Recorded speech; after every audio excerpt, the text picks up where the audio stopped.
রাতের বেলা শোয়ার আগে পড়বেন 33 বার সুবহানাল্লাহ, 33 বার আলহামদুলিল্লাহ এবং 34 বার আল্লাহু আকবার। আল্লাহর পক্ষ থেকে আপনার শরীরে শক্তি আসবে। এটা যারা নিয়মিত আমল করে আল্লাহর পক্ষ থেকে তাদের শরীরে শক্তি আসে। হ্যাঁ, কারণ এইটা রাসূল সাল্লাল্লাহু আলাইহি ওয়াসাল্লাম কাকে শিখিয়ে দিয়েছেন? তার মেয়ে ফাতিমা রাদিয়াল্লাহু আনহাকে।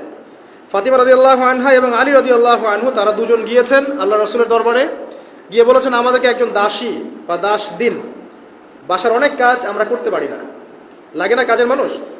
নবী সাল্লাল্লাহু আলাইহি ওয়াসাল্লাম বলছেন যে আমি কি তোমাদেরকে এমন কিছু শিখিয়ে দিব যেটা তোমাদের এই দাস দাসের অভাব পূরণ করে দিবে, প্রয়োজন হবে না? তো অবশ্যই শিখিয়ে দিন।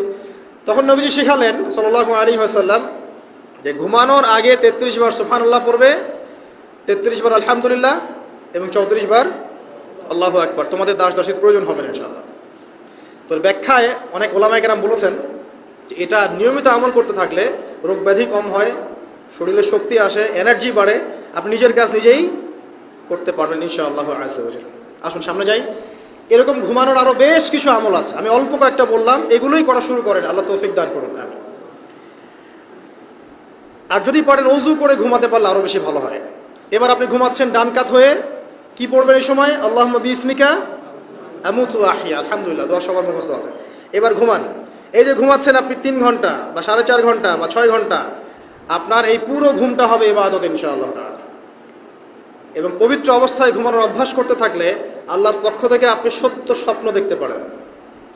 এখনকার সায়েন্স এগুলা বিশ্বাস করে না, আর এই সায়েন্স কিনে আমার কোনো মাথা ব্যথাও নাই। কারণ এই আজকে একটা কথা বলে কালকে একটা কথা বলে, ঠিক আছে? তো আল্লাহর পক্ষ থেকে আপনি সত্য স্বপ্ন দেখতে পারেন।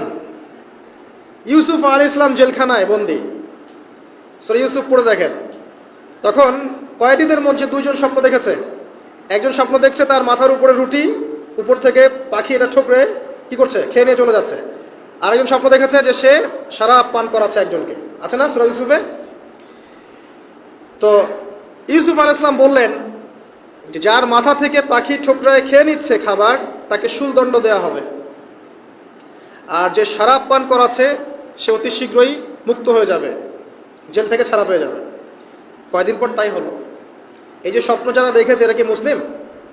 এই স্বপ্ন যারা দেখেছে এরা কিন্তু মুসলিম না। ইউসুফ আলাইহিস সালাম মুসলিম, তিনি আল্লাহর নবী, তিনি স্বপ্নের ব্যাখ্যা করছেন, কিন্তু এখানে একজন অমুসলিমের স্বপ্ন সত্য হয়েছে। একজন অমুসলিমকে আল্লাহ পাক স্বপ্ন দেখাতে পারেন, দলিল আছে কোরআনে।